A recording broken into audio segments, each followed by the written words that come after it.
যখন মানুষের কাছে খাবার পৌঁছে দাও তখন মানুষের যে আত্মতৃপ্তি একটা মানে মানে তাদের কাছে যে কেউ রান্না করে খাবার নিয়ে যাবে এই প্রত্যাশা করা অপ্রত্যাশিত একটা ব্যাপার। রাতে 3টার সময় বানভাসী মানুষের অবস্থা সেখানে কিরকম ছিল, এবং সেখানে কি আপনারা কি এই শুকনো খাবার দিয়েছিলেন নাকি রান্না করা খাবার দিয়েছিলেন? রান্না করা কোনো খাবার পাচ্ছে না, চিরামুড়ি খেয়ে বড় মানুষ থাকা সহজ, কিন্তু আসলে শিশু বাচ্চারা তো চিরামুড়ি খেয়ে থাকতে চায় না। আমরা দেখেছি আপামর জনতা কিন্তু শরীর হয়েছিলেন, সব ধরনের মানে একটা সংস্কৃতির বাংলাদেশ, সেটি কিন্তু এবার এই দুর্যোগে দেখা পরিচয় ফুটে উঠেছে যে আমরা একটা সম্প্রীতি, ধর্ম বর্ণ গোত্র নির্বিশেষে আমরা সবাই সবার জন্য নিবেদিত প্রাণ।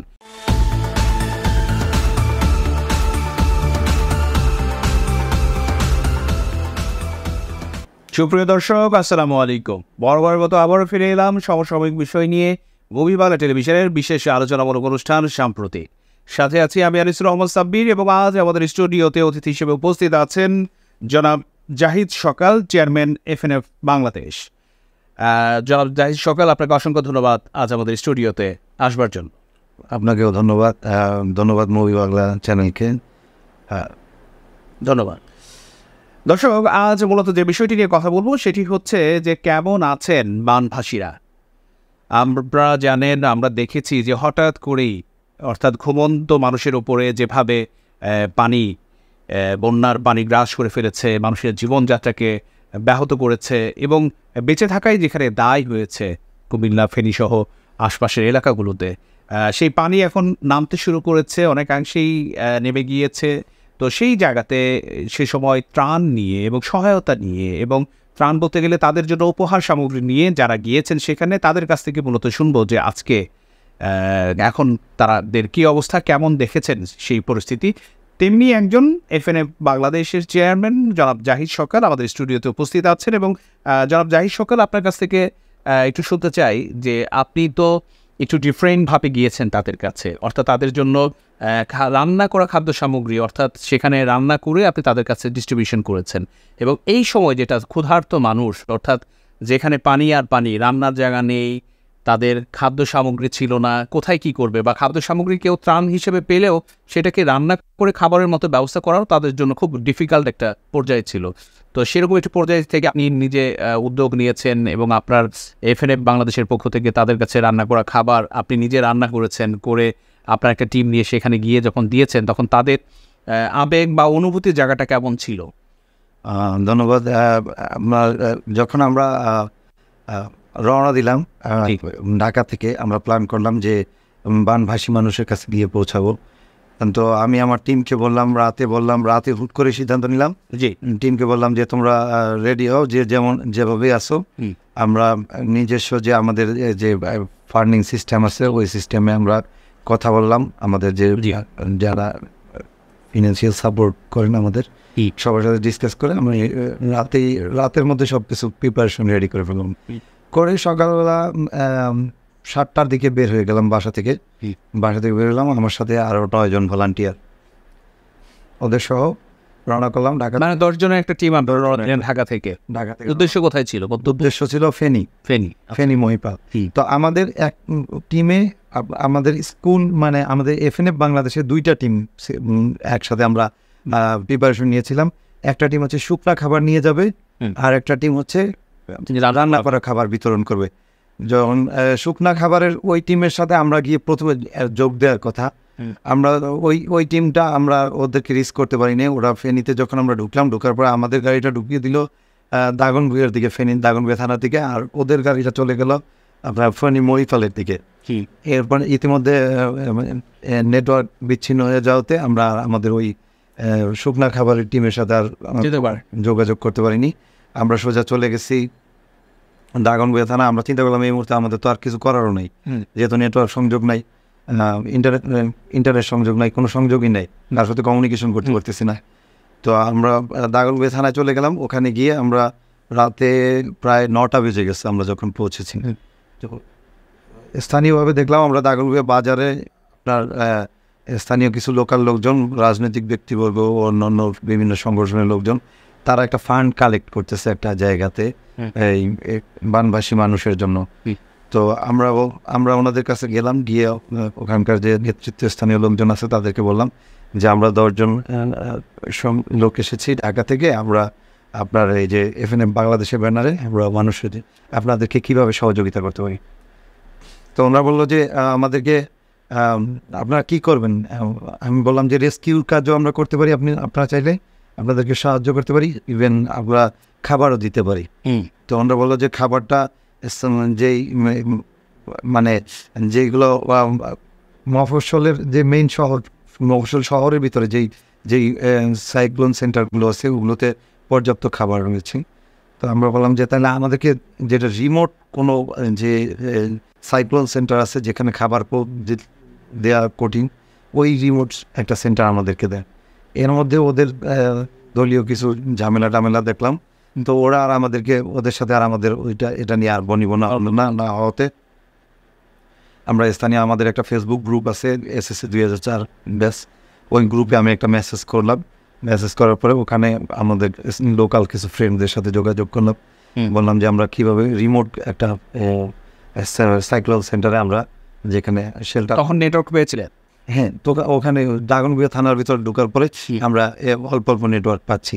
তো ওই নেটওয়ার্ক থেকে আমরা ওই যোগাযোগ করার পরে এই ওখান থেকে 2-3 জন সাড়া দিল, ওখানে একজনের সাথে আমরা যোগাযোগ করার পরে এখন রান্না বান্নার আমরা কোনো সুযোগই পাচ্ছিলাম যে আমরা পাচ্ছিলেন না, যে রান্না করার মতো পাচ্ছিলাম না।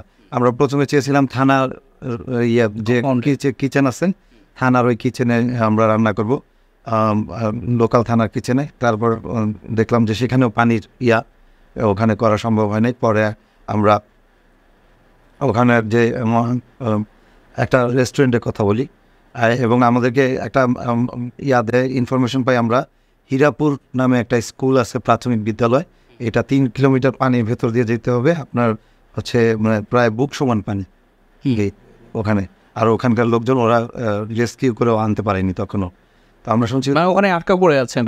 আচ্ছা, ওটা একটা শেল্টার হোমের মতন খাবার পৌঁছাচ্ছে, ওখানে রান্না করা কোনো খাবার পৌঁছাচ্ছে না, এবং শিশু বাচ্চারা কান্নাকাটি করতেছে খাবারের জন্য। তো জিনিসটা আমাকে খুব মানে কষ্ট দেয়। আমরা চিন্তা করলাম যে ওখানে লোকাল রেস্টুরেন্ট ছিল মফস্বলের, ওই রেস্টুরেন্টে খাবার রান্না করার জন্য তাদের সাথে আমরা একটা চুক্তি করি যে 300 জন মানুষের খাবার ওরা আমাদেরকে ওই মুহূর্তে রান্না করে দিবে। ওরা রাজি হচ্ছিল না। আমরা খুব মানে রিকোয়েস্ট করি ওদেরকে যে মানে পিড়াপিড়িতে ওরা এক পর্যায়ে রাজি হয়, চিকেন খিচুড়ি রান্না করে দিবে আমাদেরকে, ওই খাবারটা আমরা তাদের কাছে পৌঁছাবো। তো আমরা ওইভাবেই করলাম। রাতে রান্না করতে করতে প্রায় 12টা বেজে যায়। মানে যেদিন আপনি পৌঁছছেন সেদিনই আপনারা? সেদিনই, কারণ আমরা তো আসলে ভলান্টিয়ারি কাজ করা, ওখান দ্বারা আমরা বানভাসী মানুষেরা না খেয়ে আছে, তাহলে অন্য দেওয়ার ব্যবস্থাটা করতে আপনারা গিয়েছে, সুতরাং বসে থাকার কোনো হয়নি, বসে থাকার কোনো না। তো আমরা ওই রাতে 12টার দিকে রান্না কমপ্লিট হয়েছে। তো রান্নাটা প্যাকেজিং করা, তারপর ওই যে স্পটে যেখানে ঢুকবো আমরা, সেখানে প্রথমে প্রায় 3 কিলোমিটার আবার ইয়েতে যেতে হয়, আপনার ওই গাড়িতে যেতে হয় ওই স্পটে ঢুকার আগে। তো 3 কিলোমিটার হচ্ছে তো একটু কম হইতে পারে, 1.5-2 কিলোমিটার হবে। সেখানে পানি উঠছিল, মানে উঠে নাই, মানে পানি উঠে নাই যে রাস্তাটা। আচ্ছা, মানে হচ্ছে যে মাঝখানে সড়ক, চারপাশে পানি, এরকমটা মাঝখানে সড়ক, চারপাশে পানি। তো আমরা ওই ইয়াতে গেলাম, এটা চুঙ্গারপোল নামে একটা জায়গা, আমার মনে চুঙ্গারপোল নামে একটা জায়গা। ওখানে 2-3টা দোকান আছে এবং একটা পোল আছে, ওই পোলটার পাশেই 2-3টা দোকান, ওখান থেকে নামতে হয়। সেই চুঙ্গারপোল গেলাম আমরা, গিয়ে পৌঁছতে প্রায় 1:30-2টার মতন বেজে গেছে। তো এখন খাবারও রান্না করছি, আমরা রেডিও করছি, এখন আমরা তো খাবার পৌঁছাতে দেবো। যদিও প্রতিবন্ধকতা অনেক, এখন তো আমাদের পানিতে নামতে হবে। আমাদের ভলান্টিয়াররা ওই টাইমেই আমরা এই 2টার সময় পানি দিয়ে রওনা করলাম যে বানভাসী মানুষের কাছে, হীরাপুর স্কুলের উদ্দেশ্যে। সেখানে রওনা দিলাম এবং আমরা প্রায় 3:30 বেজে গেছি, রাত 3টা রান্না শেষ করতে। না, খাবার নিয়ে ওই খাবার দিয়ে ওখানে পৌঁছতে হীরাপুর রাত 3:30টার মতো ওখানে পৌঁছালাম। পৌঁছানোর পরে আমরা লোকজনকে ডাক দিলাম তাদেরকে, তারাতে যেহেতু 2 দিন ধরে না খেয়ে আছে, রান্না করা কোনো খাবার পাচ্ছে না, চিরামুড়ি খেয়ে বড় মানুষ থাকা সহজ, কিন্তু আসলে শিশু বাচ্চারা তো চিরামুড়ি খেয়ে থাকতে চায় না, বাচ্চারা কান্নাকাটি করতেছিল। ওই টাইমে ওই মুহূর্তেই আমরা দেখলাম যে ও বাচ্চাদেরকে ডেকে উঠিয়ে আপনার এই বাবা মা সহ খাবার খেলো, আমাদেরকে জড়িয়ে ধরলো, মুরব্বী মানুষ। আমি কি পাওয়া, হ্যাঁ, কি তৃপ্তি। আমার সব কষ্ট, মানে আমরা যে এত কষ্ট করেছি, সারাদিন জার্নি করেছি, সকাল 7টা থেকে শুরু করে, এত জ্যাম, এত বিরক্তিতা, এত তিক্ততা, রাতে 9টায় গিয়ে আমরা দাগনভূঞা থানায় পৌঁছালাম। সেখান থেকে আবার এই হীরাপুরের উদ্দেশ্যে রওনা করলাম, চুঙ্গারপোল থেকে হীরাপুর, এই যে 3 কিলোমিটার পথ, বুক সমান পানি। আমরা কলা গাছের ভেলায় উপরে খাবার, সেখানে খাদ্য সামগ্রীর খাবার নিয়ে গিয়েছেন, তারপরে রান্না করেছেন রাতভর, 3:30টার সেখানে আপনি পৌঁছে দিয়ে। হ্যাঁ, খাবার নিয়ে যাওয়াটা একটা ট্র্যাজেডি ছিল। আপনার এই কলা গাছের আপনার ভেলা দিয়ে আমরা হচ্ছে ওইটার উপরে খাবারগুলো স্তূপ করলাম, এবং কিছু কাঠের ইয়ার উপরে আপনার ওই যে স্থানীয় লোকজন ব্যবহার করতো, ওই কাঠের ইয়া পেয়েছিলাম, ওটার উপরে টিন দিয়ে ওইটার উপরে খাবার নিলাম। নিয়ে আমাদের সাঁতার তো কষ্ট বলতে হয়েছে, সাঁতার কেটে খুব চ্যালেঞ্জিং ছিল। অনেক জায়গায় আমরা মানে বুক সমানো ঠাই পাচ্ছিলাম না, কিছু জায়গায় আমাদের সাঁতার কাটা লাগছে। সাঁতার কেটে গিয়ে আমরা সেই হীরাপুর স্কুলে যখন পৌঁছাই, যখন মানুষের কাছে খাবার পৌঁছে দাও, তখন মানুষের যে আত্মতৃপ্তি, একটা মানে মানে তাদের কাছে যে কেউ রান্না করে খাবার নিয়ে যাবে, এই প্রত্যাশা করা অপ্রত্যাশিত একটা ব্যাপার। রাতে 3টার সময় এভাবে দুর্গম রিমোট এরিয়াতে কিভাবে আসলো, এটা স্বয়ং আল্লাহর আলহামদুলিল্লাহ সৃষ্টিকর্তার কাছে শুকরিয়া, পাঠিয়েছে আপনাকে ওসিলা। তারাও খুশি হয়েছে, আমাদেরও ভালো লেগেছে যে আমাদের এই কষ্ট, সারাদিনের শ্রম তৃপ্তি সহকারে খেয়েছে। হ্যাঁ, এবং সেখানে কেমন মানুষের উপস্থিতি ছিল? সেখানে প্রায় 300 মানুষ ছিল। প্রায় 300 মানুষ, তো কম না, মানে একটা পাশে জায়গা হয়ে গেছে। আশপাশে পুরোটাই মানে ওই এলাকাটা এমন ছিল, মানে সাগরের মতন অবস্থা, নদী না, নদীতে আমরা তো এই পাশ থেকে একটা দ্বীপের মতো তৈরি হয়েছে, দেখি আমরা ওখানে, মানে মূল ছিল না, চোখ যেখানে যায় শুধু পানি আর পানি। আর ওরা এই পার কোনো পার দেখা যায়, অন্ধকার, যেহেতু আমাদের অনেক চ্যালেঞ্জিং ছিল। একটা তো অন্ধকার, গভীর অন্ধকার, এত রাতে বেলা যাওয়া, সাপের ভয় ছিল, হ্যাঁ, অনেক কিছুই ছিল। আমরা যে পৌঁছাতে পেরেছি, কিন্তু ফিরে আসার সময় আমরা কিছু অনাকাঙ্ক্ষিত ঘটনার সাথে সম্মুখীন হয়েছি। আমাদের টিম সহ আশপাশে ওদের আবার স্থানীয় একটা লোকাল নিরাপত্তা টিম ছিল, যারা হচ্ছে আপনার ওরা, ওদেরও দোষ না, ওরা ওই যে ডাকাতের একটা আতঙ্ক ছিল, যার কারণে ওরা ভাবছে যে আপনাদের টিমকে হয়তো আমরা ডাকাতের দল। পরে আমরা চিৎকার করে তাদেরকে জানাইছি যে আমরা ঢাকা থেকে এসেছি, আমরা ভলান্টিয়ার টিম, আমরা আপনাদের আপনাদের সহযোগিতা করার জন্য এসেছি, এবং আপনাদের আমরা খাবার দিয়ে হীরাপুর স্কুলে খাবার নিয়ে গেছি। যখন এটা বলি, এক পর্যায়ে তাদের সাথে আমাদের সাথে সমঝোতা হয়, দেন আমরা ভোর 5টায় এসে আপনার চুঙ্গারপোল এসে পৌঁছাই, এবং ওই দিনের কার্যক্রম এটাই ছিল। আচ্ছা, আপনার কদিনের কার্যক্রমে অংশ নিয়েছিলেন? আমরা 2 দিনের কার্যক্রম, সেটা ছিল প্রথম দিন। এরপর ওখান থেকে আমরা চলে যাই সেবারহাট নামে নোয়াখালী একটা জায়গা, সেখানে আমরা কিছু আমরা শুনবো সে কথা। এই পর্যায়ে ছোট্ট একটি বিরতি নেব দর্শক, এই মুহূর্তে নেব ছোট্ট একটি বিরতি, কোথাও যাবেন না, আমাদের সাথেই থাকুন।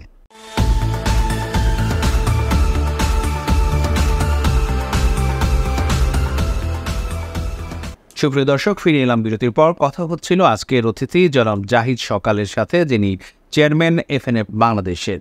এবং আজকের যে বিষয়, যে কেমন আছেন বানভাসীরা, অর্থাৎ বন্যায় যে আক্রান্ত হয়ে লাখ লাখ মানুষ পারিবন্দী অবস্থায় দুঃসহ জীবন যাপন করেছেন, সেই দুঃসহ জীবন যাপন এবং ক্ষুধার্ত মানুষের মুখে অন্ন তুলে দেবার জন্য এই বাংলাদেশের অনেকেই কিন্তু কাজ করেছেন, অনেক হৃদয়বান ব্যক্তি এবং ছাত্র সমাজ একযোগে কাজ করবার ফলে যেটি হয়েছে, এই দুর্যোগটা অনেকাংশেই কিন্তু মোকাবিলা করা সম্ভব হয়েছে। এখন পানি নেমে যাচ্ছে এবং সেই বন্যা কবলিত এলাকার মানুষ আস্তে আস্তে তারা স্বাভাবিক জীবনের প্রত্যাশা করছেন।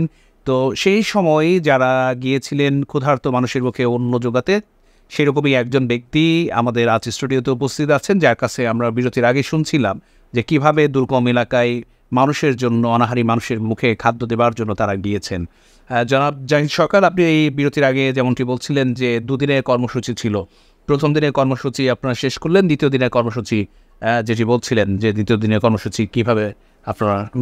আমরা যথারীতি সেবারহাট নামে একটা জায়গায় যাই, ওখানে গিয়ে আমরা আমাদের আগেই পরিচিত কিছু লোক ছিল, তাদের কাছে আমরা ওরা আমাদেরকে যথেষ্ট সহযোগিতা করে, ওদের মাধ্যমে আমরা যথারীতি রান্না করা খাবার রান্না করি ওখানে।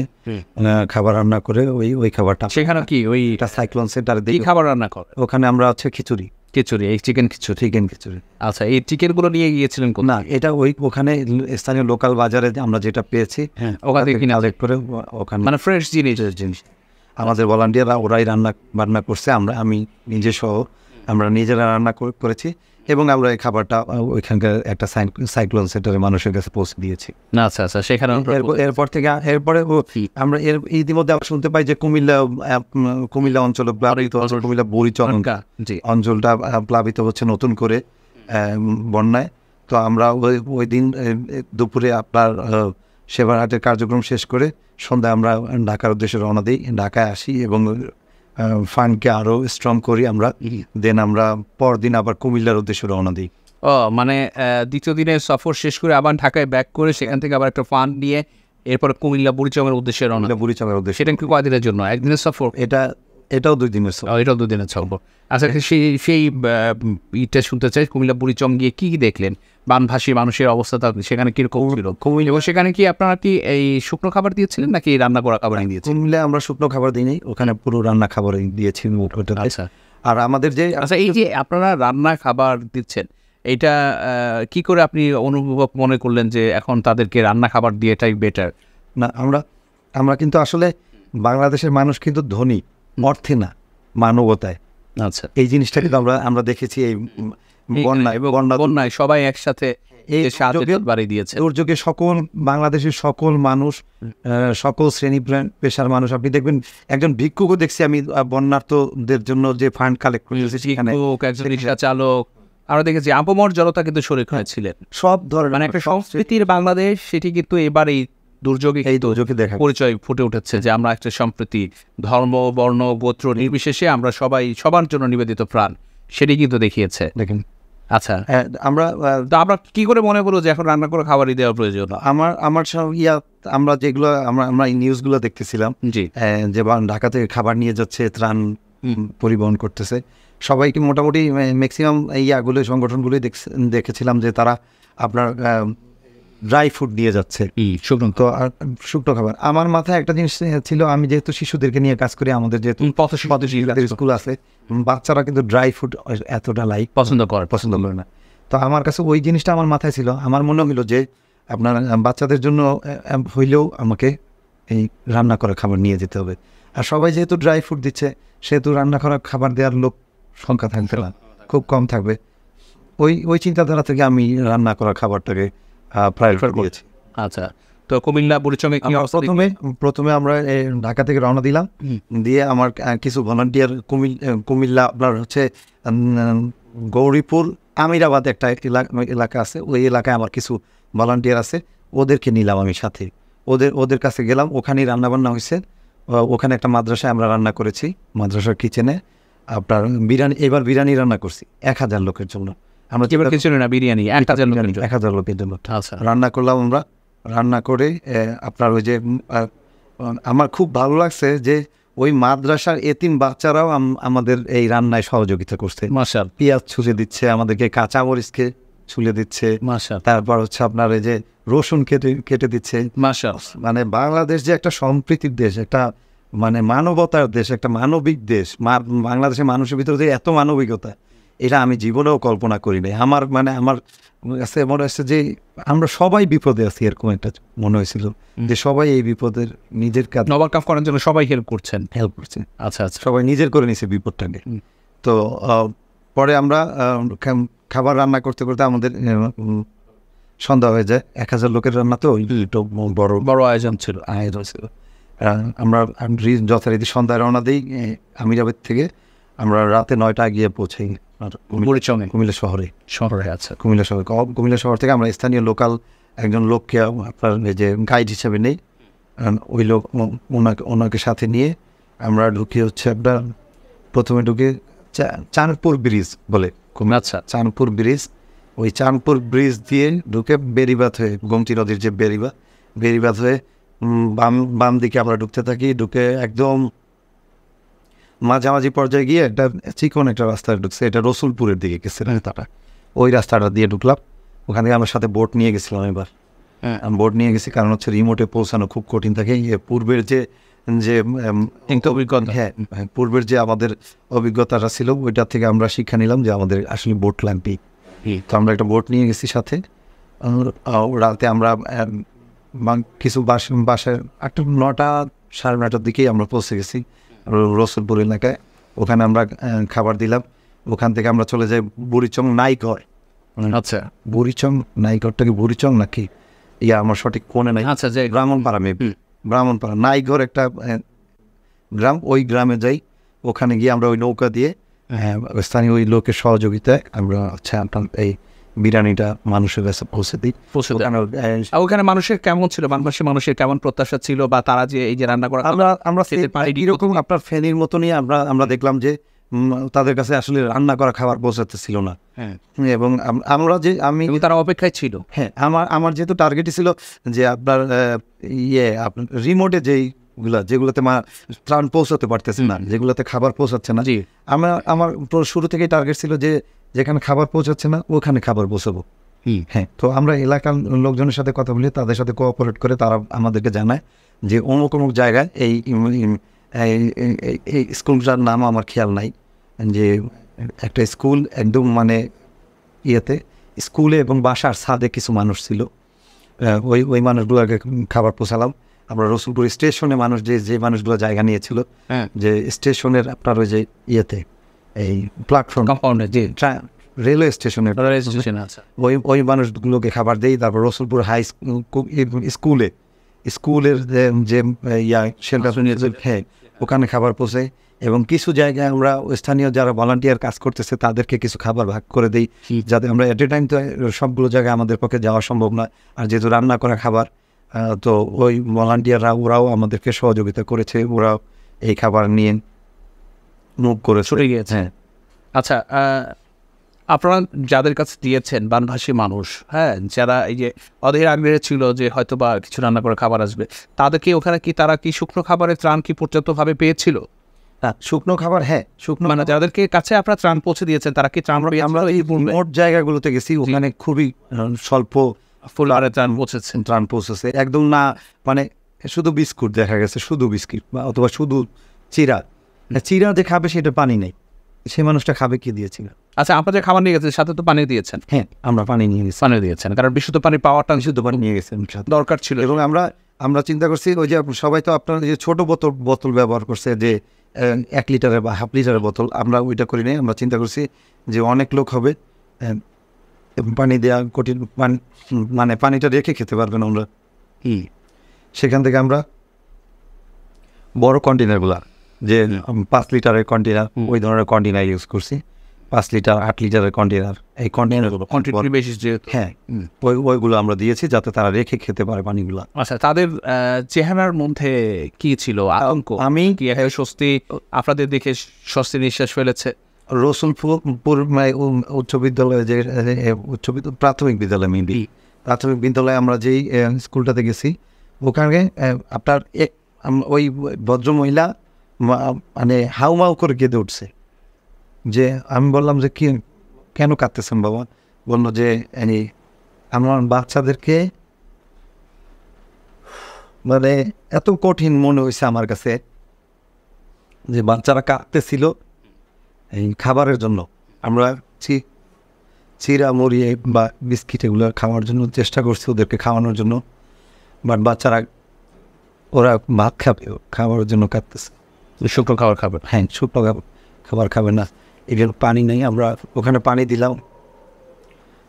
আমি আসলে সৃষ্টিকর্তার কাছে শুকরিয়া, আমি যে তাদের কাছে খাবারটা পৌঁছে দিতে পারছি। আমার যে আলহামদুলিল্লাহ যে খাবার পৌঁছে দিয়েছেন, এবং অন্তত এক ফোঁটা স্বস্তি বা হাসির বা আল্লাহর কাছে একটা বড় শুকরিয়াও। আমি সাথে সাথে আমাদের যে ভলান্টিয়ার টিম ছিল, ওরা সবাই মানে আলহামদুলিল্লাহ বলছে, স্যার আমাদের কষ্টটা সার্থক, আমরা যে এত কষ্ট করে এখানে আসছি সেই কষ্ট আমাদের সার্থক হয়ে গেছে, যে যতই কষ্ট করি আমাদের এই কষ্ট গায়ে লাগতেছে না।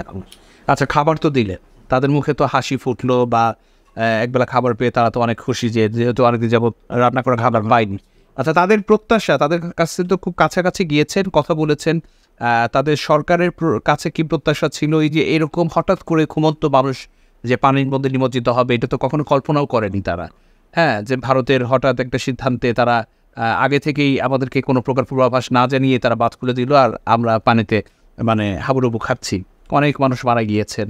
তো এই জায়গা থেকে এই বর্তমান অন্তর্বর্তীকালীন সরকার যারা আছেন, উপদেষ্টা মণ্ডলী যারা আছেন, তাদের কাছে চাওয়া কি ছিল তাদের? তাদের একটাই, এখন তো দেশের অবস্থায় তারা দেশ গুছানো তো একটা বড় চ্যালেঞ্জ।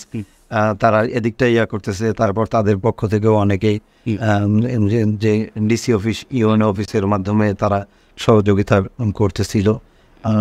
সবাই ড্রাই ফুডের প্রতি প্রায়োরিটি দিয়েছিল। সেখান থেকে আমরা চিন্তা ছিল যে রান্না করা খাবার দিব, আমরা রান্না করা খাবার পৌঁছে দিয়েছি। না, একটা জায়গা হচ্ছে যে, এবং আশা ছিল, তাদের যে প্রত্যাশাটা ছিল, যারা সরকার তাদেরকে রেস্কিউ করে একটা নিরাপদ জায়গায় নিয়ে আসবে। খোঁজ খবর রাখতে পারছে কন্টিনিউ এটা কার্যক্রম কন্টিনিউ ছিল। সরকারেরও আপনার এই সুযোগ সুবিধার লোকবল সংকট ছিল। আর যেভাবে আপনার ত্রাণ পৌঁছেছিল, ত্রাণগুলো গিয়ে পৌঁছাতে পারতেছিল না। এটা দীর্ঘ যানজট, একটা একটু অব্যবস্থাপনা ছিল এখানটায়, এটা অস্বীকার করেন অবকাশ নেই। তো আমি যেহেতু কুমিল্লার সাথে আগে থেকে পরিচিত ছিলাম, ফেনীতে আমরা এক্সিট পেয়েছি, সহজ এক্সিট পেয়েছিলাম। যেহেতু আমরা একটা বিপদে পড়েছিলাম, আপনাকে অলরেডি বলেছিও যে ডাকাতের একটা আতঙ্ক থেকে তারা আমাদেরকে একটু বিব্রতকর পরিস্থিতিতে পড়তে হয়েছিল আমাদেরকে। আল্লাহর মধ্যে আমরা যে ওভারকাম করতে পেরেছি, ওইটা একটা ছিল। একেবারে আমরা আলোচনার শেষ ভাগে মানে আলোচনার শেষ পর্যায়ে। তো এই মুহূর্তে আপনার কাছে স্পেসিফিকভাবে জানতে চাবো যে বিষয় হচ্ছে যে বানভাসী মানুষেরা, তারা তো একেবারে সকল ধরনের ইনফরমেশন থেকে বঞ্চিত। বিদ্যুৎ নাই, এরপরে কোনো প্রকার ইন্টারনেট কানেকশন নাই, স্বাভাবিক মানে অনেকটাই হয় খুব অসহায় দুর্বিষহ জীবনের মধ্য দিয়ে আছে। আপনারা আসলেন সবাই, আপনি বলছিলেন যে সরকারের কাছে যাতে চাওয়া ছিল যে তারা যাতে নিরাপদ জায়গায় যেতে পারেন, অর্থাৎ পরিবারজন নিয়ে যাতে বেঁচে থাকতে পারে। হ্যাঁ, তো সেরকমটাই।